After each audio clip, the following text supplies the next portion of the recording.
Assalamualaikum warahmatullahi wabarakatuh. Selamat malam teman-teman. Perkenalkan saya Ramli, mahasiswa Ilmu Komunikasi semester 1. Dalam podcast kali ini kita akan membahas beberapa topik. Yang pertama kesehatan, yang kedua sosial, budaya dan humaniora, yang ketiga bahasa Indonesia, yang keempat sains dan teknologi. Tapi di sini kita cuma berbincang-bincang tentang sosial dan budaya. Sebelum kita masuk ke topik pembahasan ini sebaiknya kita perkenalan dulu sama narasumber kita. Ada Mas. Cairan Umar Ilyasa dari Kota Magelang. Oh, dari Kota Magelang ya Mas? Iya. Dari Magelang sampai sini tadi berapa jam Mas? Dari Kota Magelang sampai sini bisa memakan waktu kurang lebih 1 jam. Oh, 1 jam ya Mas? Iya, 1 jam kalau kita jalannya santai, bawa motor santai, menikmati udara di Jogja, Magelang itu bisa memakan 1 jam. 1 jam. Kalau kita lagi buru-buru, sangat terburu-buru itu bisa nyampe 30 menit. Oh, 30 menit lah. Bisa pakai ikut jalan tikus ya Mas? Iya, jalan tikus banyak daerah. Oke, selanjutnya ada Mas. Saya Andri Gali dari Kalimantan Timur. Saya di Jogja itu berkuliah Mas. Di Universitas Asia Yogyakarta. Di sini tinggal di mana Mas? Saya tinggalnya di Jalan Nogotirto Godean. Kemudian dari Godean sampai ke sini tuh berapa menit Mas? Nggak cukup 10 menit. Oh, nggak cukup sampai 10 menit ya Mas. Berarti kalau dalam perjalanan nggak macet ya Mas? Kalau kita lagi naik motor ya mungkin nggak macet. Kalau mobil mungkin macet Mas. Itulah tadi narasumber kita. Ada Mas Andri Gali dari Kalimantan Timur. Dan ada Mas Ilyasa dari Magelang. Oke, selanjutnya kita langsung masuk saja ke topik ini pembahasan kita.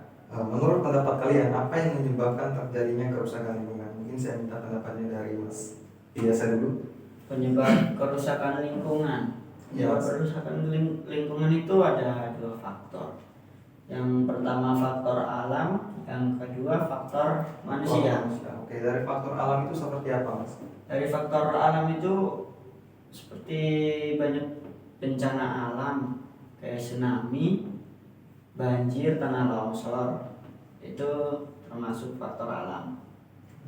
Kalau dari faktor manusia seperti penebangan hutan secara ilegal dan itu besar-besaran, pembuangan sampah, membuang sampah sembarangan, dan ada banyak lagi. Oke, kalau dari Mas Andri Gali seperti apa? Kalau menurut saya ya sama kayak bahasan Mas Yasa, cuma yang soal manusia penyebab dari manusia Iya, ada 2 faktor. Dua faktor itu faktor manusia.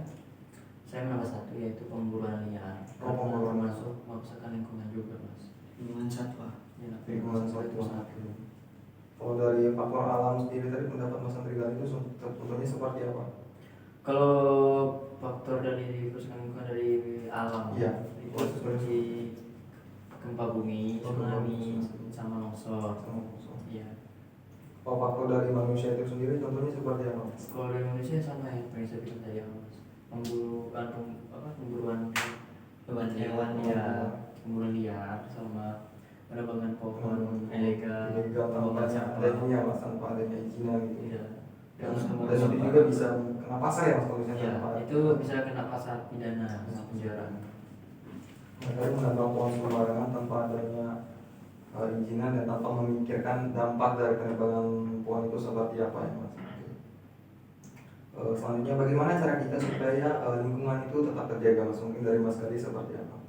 Kalau saya agar terjaga dari diri sendiri dulu, seperti juga ada pernah mengatakan bahwa jagalah kebersihan itu termasuk dari iman. Oke, biar sekarang kebersihan itu bagian dari iman. Iya. Selain dari diri kita sendiri dulu, selanjutnya seperti apa?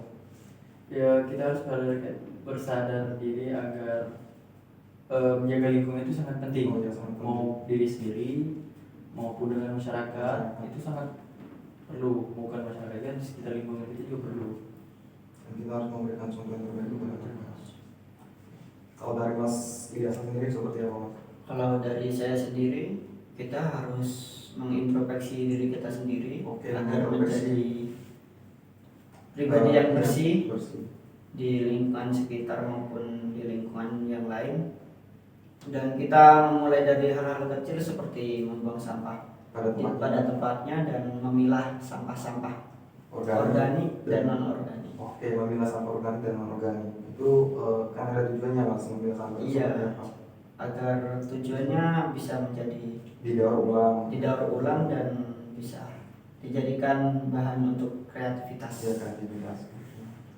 Kalau kreativitas itu contohnya seperti apa mas? Kalau misalnya Contoh kreativitas dari sampah-sampah Sampah. yang sudah dipilah itu membuat keranjang atau bisa jadi membuat keranjang, bisa membuat baju juga bisa. oh baju juga bisa ya mas? Juga bisa. Di kampung saya ada komunitas yang mereka itu memilah-milah sampah di antara plastik sama kertas, botol-botol itu bisa dijadikan menjadi barang yang bagus. Barang yang bagus, estetik ya mas. Iya. Kemudian didaur ulang untuk kreativitas. Dan ada nilainya ya mas? Ada. Nilai kreativitas mereka itu sendiri. Pernah ada acara perlombaan di Borobudur, Iya. itu temanya tentang daur ulang sampah. Daur ulang sampah ya. Dan alhamdulillah di kampung saya menjadi juara 1. Luar biasa. Itu dari komunitas ya mas? Iya. Oke. Komunitas. Nama komunitasnya apa mas? Bina Mandiri. Oh Bina Mandiri. Oke. Bisa kita contoh juga dari komunitas yang sering-sering viral, yang pernah viral di sosial media itu kita tahu ini ya mas apa? Grup Pandawara ya. Aku memberikan edukasi apa? Bahwasanya menjaga lingkungan itu sangat penting. Oke, selain itu bagaimana mas? Dari faktor apa tadi supaya kita menjaga lingkungan? Selanjutnya kita mengedukasi masyarakat Edukasi. agar bisa menjaga lingkungan menjadi lebih bersih dan nyaman. Ya, oke, selanjutnya bagaimana peran kita sebagai mahasiswa supaya lingkungan itu tetap bersih dan aman? Mungkin dari mas biasa dulu seperti apa? Peran kita sebagai mahasiswa ya. Peran kita sebagai mahasiswa itu kita bisa memulai dari lingkungan kampus agar bisa terlihat lebih bersih dan lebih tertata. Oke. Yang pertama berarti dari ini dulu ya masalah lingkungan kampus kita. Lingkungan kita sendiri Harus menjaga membuang sampah pada tempatnya, bisa memilah buang sampah organik sama non organik dipilah. Jawabannya enggak berbeda jauh dari yang tadi. Iya, tadi memberikan edukasi juga. Ya, edukasi ke masyarakat dan kita harus memberi contoh terjun ke dalam masyarakat. Oke, selain kita memberikan edukasi, berarti kita juga harus ada actionnya ya mas? Iya, kita langsung ikut terjun ke masyarakat agar mereka bisa menilai kita Ya. lebih baik. Mereka bukan hanya sekedar Mencontoh kebaikan. memberikan contoh yang terbaik. Kita tidak hanya memberikan edukasi, tapi memberikan action untuk contoh yang terbaik bahwasanya menjaga lingkungan itu sangat penting. Seperti itu. Seperti itu. Oke, kalau dari Mas Andri kalian seperti apa mas? Peran kita sebagai mahasiswa?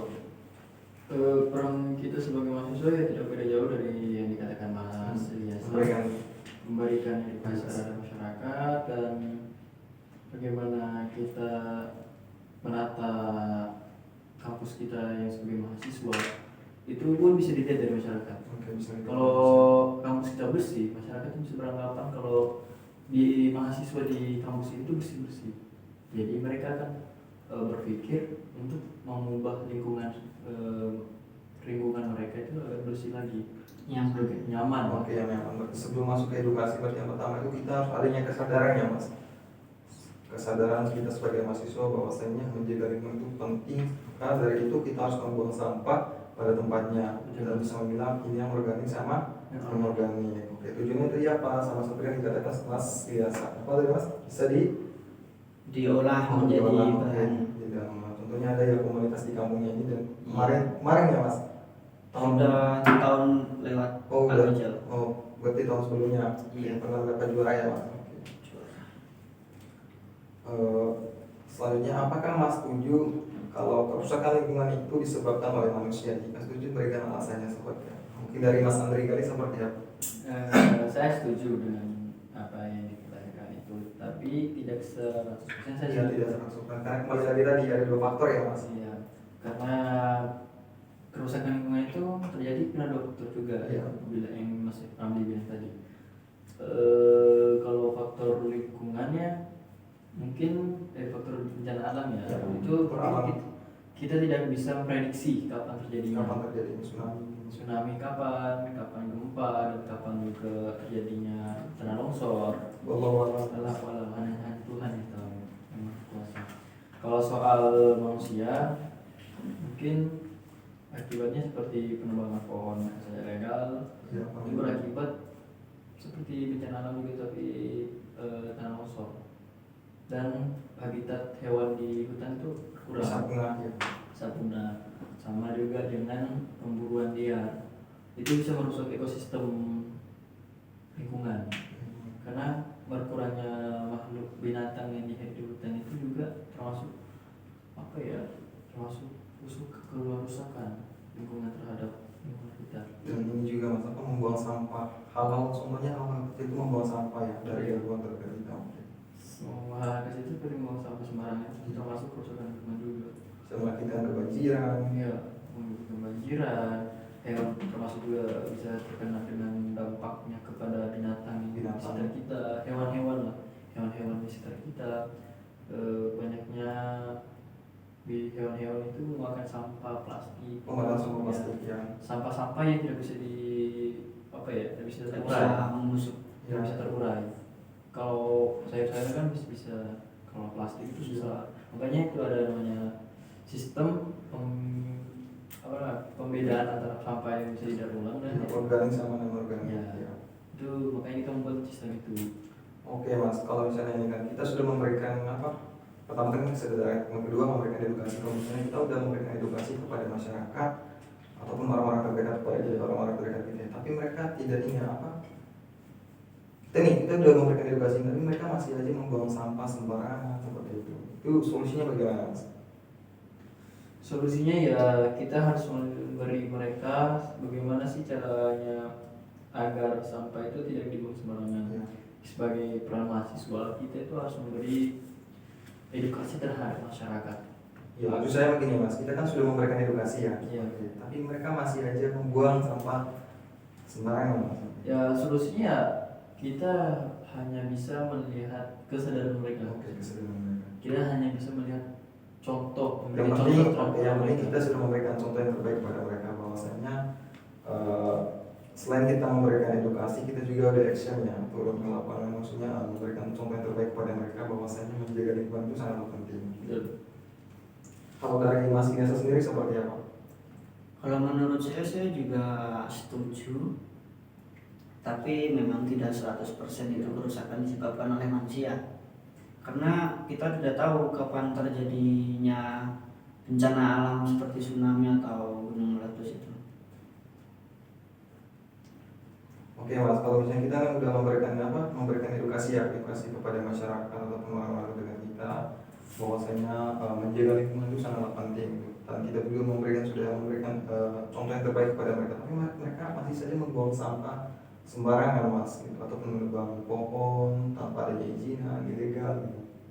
Itu gimana Mas? Ya mungkin dikarenakan mereka masih mendahulukan ego mereka sendiri, jadi mereka tidak bisa memikirkan dampak yang mereka lakukan. Mungkin kita bisa terus mengedukasi gitu, memberikan contoh kepada mereka. Yang penting kita sudah memberikan edukasi dan contoh yang baik. Tapi memang kita harus menurunkan ego sendiri, jangan terpancing dengan perbuatan mereka. Yang penting kita sudah memberikan edukasi kepada mereka dan sudah memberikan contoh yang terbaik ya Mas, bahwasanya menjaga lingkungan itu sangat penting. Oke, seperti itu. Oke guys, itulah tadi hasil podcast kita mengenai masalah lingkungan. Sebelumnya saya mengucapkan terima kasih kepada dua narasumber kita, Mas Ilyasa dari Magelang sama Mas Andri Kali dari Kalimantan Timur. Cukup dan lebihnya saya minta maaf. Sekian, wassalamualaikum warahmatullahi wabarakatuh. Waalaikumsalam.